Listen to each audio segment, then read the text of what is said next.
એક દુઃખદ સમાચાર આવી રહ્યા છે કે ગુજરાતના એક કોન્ટ્રાક્ટરે આત્મહત્યા કરી છે.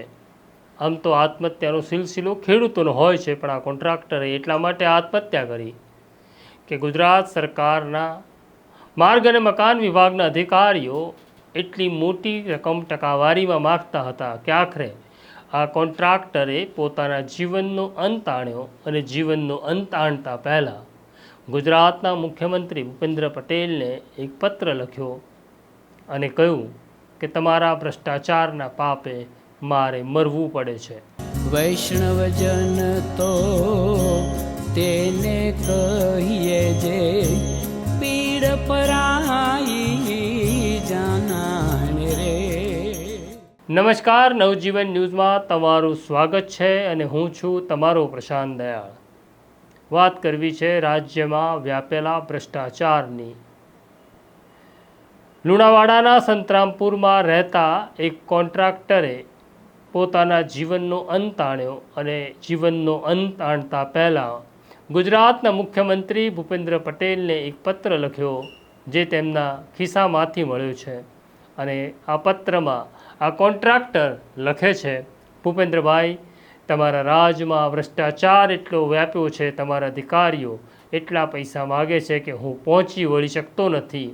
અને બીજી તરફ સરકારમાં ફસાયેલા પૈસાને કારણે મારે દેવું થઈ ગયું છે અને હવે મારી પાસે જીવનનો અંત આણવા સિવાય કોઈ વિકલ્પ રહ્યો નથી.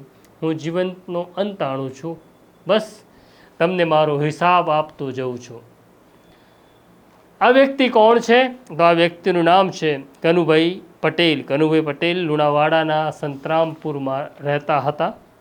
રોડ કોન્ટ્રાક્ટરનો ધંધો કરતા હતા અને તેઓ કપડવંજ પાસે એક આંબાના ઝાડ ઉપર ગળે ફાંસો ખાઈ પોતાના જીવનનો અંત આણે છે. આ સુસાઇડ નોટ છે જે મુખ્યમંત્રી ભૂપેન્દ્ર પટેલને ઉદ્દેશીને લખવામાં આવી છે. અમારે ભૂપેન્દ્ર પટેલને આ ચિઠ્ઠી બતાડીને સવાલ પૂછવો છે, ભૂપેન્દ્રભાઈ, તમારું માયાળુપણું, તમારી સૌજન્યતા, તમારી સાલસતા, આ બધું જ નકામું છે કે જો તમારા રાજ્યમાં એક માણસ પોતાના જીવનનો અંત આણતો હોય. આ મામલે એક પોલીસ ફરિયાદ પણ નોંધાઈ છે અને પોલીસ ફરિયાદમાં આ જે મૃતક છે તેના ભાઈ દ્વારા ફરિયાદ લખાવવામાં આવી છે. અને ફરિયાદ જેમની સામે લખાઈ છે એમાં સરકારી અધિકારીઓ પણ છે અને ખાનગી કોન્ટ્રાક્ટરો એટલે ખાનગી બિલ્ડરો પણ છે, જેમણે આ કોન્ટ્રાક્ટરના 7 કરોડ જેવા માતબર રકમને દબાવી રાખી માત્ર ટકાવારી લેવાની લાલચમાં અનેક માણસ જીવનનો અંત આણે છે. આ મામલે નોંધાયેલી ફરિયાદમાં જેમને આરોપી તરીકે બતાડ્યા છે એ જીગર કડિયા, દીપક ગુપ્તા, મનરભાઈ પટેલ, હિતેશ સુથાર, દીપક ગાંધી અને એલજી ચૌધરી છે. ઘટના એવી છે કે આ કોન્ટ્રાક્ટર્સ જે છે કનુભાઈ પટેલ એ રોડ કોન્ટ્રાક્ટરનું કામ કરતા હતા અને તેમની પાસે રોડ કોન્ટ્રાક્ટરના કામ સીધા પણ આવતા હતા અને કેટલાક કામ તેઓ પેટા કોન્ટ્રાક્ટરની અંદર પણ આ કામ લેતા હતા. તેમને જે કામ મળ્યું હતું એ કામના બિલ મંજૂર કરાવવા માટે તેમને ટકાવારી આપવી પડતી હતી. આમાં નવું કંઈ જ નથી. જે સરકારી કામ કરે છે તેમને ખબર છે કે ટકાવારી વગર તો કોઈ કામ આગળ વધતું નથી. ભૂપેન્દ્ર પટેલ પોતે પણ એક બિલ્ડર છે, જમીન અને બિલ્ડિંગ કન્સ્ટ્રક્શનનો કારોબાર છે. તેમને પણ ખબર હશે કે તેમની ફાઇલ પણ ટકાવારી વગર આગળ વધતી નથી. આવું જ આ કનુભાઈ પટેલ સાથે બનતું હતું. કનુભાઈ પટેલ જે રોડનું કામ કરતા હતા તેમાં હવે દેવું એટલા માટે થયું હતું કે અધિકારીઓ જે ટકાવારી માગતા હતા કનુભાઈ એ ટકાવારી આપી શકે તેમ નહોતા, કારણ કે ખૂબ જ ઊંચા પૈસાથી તેઓ પૈસા માગી રહ્યા હતા બિલ મંજૂર કરાવવા માટે. બીજી તરફ તેમનો આ પેટા કોન્ટ્રાક્ટ હતો શ્રીરામ બિલ્ડર્સના નામે. શ્રીરામ બિલ્ડર્સના હોદ્દેદારો પણ તેમની રકમ દબાવીને બેઠા હતા. એક તરફ સરકાર અને બિલ્ડર પાસે પૈસા ફસાયેલા હતા અને બીજી તરફ મજૂરો પૈસા માગી રહ્યા હતા, માલ સામાન સપ્લાય કરનાર પૈસા માગી રહ્યા હતા અને એમની પાસે પૈસા નહોતા. ધીરે ધીરે દેવું વધવા લાગ્યું અને 7 કરોડ રૂપિયા થઈ ગયું. આખરે કનુભાઈ પટેલે બિલ મંજૂર કરાવવા જઉં છું તેવું કહીને ઘરેથી નીકળ્યા અને 3 દિવસ સુધી પાછા ન આવ્યા. એટલે પરિવારે શોધખોળ શરૂ કરી તો ખબર પડી કે કપડવંજ પાસે એક વૃક્ષ ઉપર તેમનો મૃતદેહ લટકે છે અને તેમનો મૃતદેહ પોલીસે નીચે ઉતાર્યો ત્યારે તેમના ખિસ્સામાંથી આ ચિઠ્ઠી મળી. આ વેદનાદાયક છે.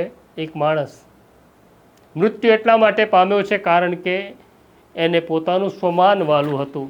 પૈસા માગનારા તેમનું અપમાન પણ કરતા હશે કારણ કે પૈસા માગનારને તે અધિકાર છે પોતાના પૈસા માગવાનો. આ મૃત્યુ છે એક એવા માણસનું કે જેને દયા આવી રહી હતી પોતાના મજૂરોની, એવા મજૂરોને કે જે તેમની પાસે આ ધોમધકતા તાપમાં કામ કરાવે છે પણ તેમને તે મજૂરી ચૂકવી શકતો નથી. આ મૃત્યુ એ સ્વમાની માણસનું છે જે ચિઠ્ઠીમાં લખે છે કે જેમની પાસેથી મેં માલ લીધો છે, એમને 12 મહિના થઈ ગયા છે, એમને હું પૈસા નથી આપી શકતો. આ મૃત્યુ છે એક એવા માણસનું કે જે આપણી સિસ્ટમને કેટલી ખોખલી છે તે બતાડવા માટે પોતાનો જીવનનો અંત આણે છે. અને ચિઠ્ઠી પોતાના પરિવાર માટે નથી લખતો, ચિઠ્ઠી પોલીસ સામે નથી લખતો, ચિઠ્ઠી એ મુખ્યમંત્રી સામે લખે છે. મુખ્યમંત્રી રાજ્યના માય બાપ છે.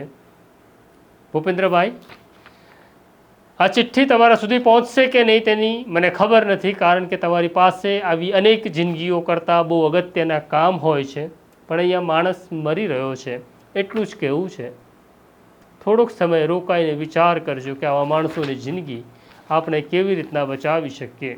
તમારા રાજ્યમાં વ્યાપેલા ભ્રષ્ટાચારને કેવી રીતના રોકી શકશો અથવા કેવી રીતના ઘટાડી શકશો તે દિશામાં વિચાર કરજો.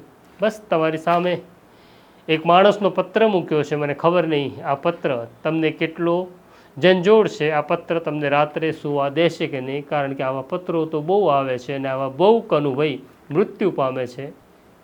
કારણ કે જે સરકારમાં હોય છે, જે સરકાર હોય છે તેને તો જાડી ચામડીના થવું પડે છે, તેની અમને ખબર છે. છતાં પણ અમે જાડી ચામડીના થઈ શકતા નથી. એટલે જ એક વેદના સાથે આ સ્ટોરી તમને સમર્પિત કરીએ છીએ. અત્યારે મને અને મારા સાથી સોનુ સોલંકીને રજા આપો. એક નવા વિષય સાથે પાછો આવું છું. નમસ્કાર. વૈષ્ણવજન તો તેને કહીએ જે પીડ પરાઈ.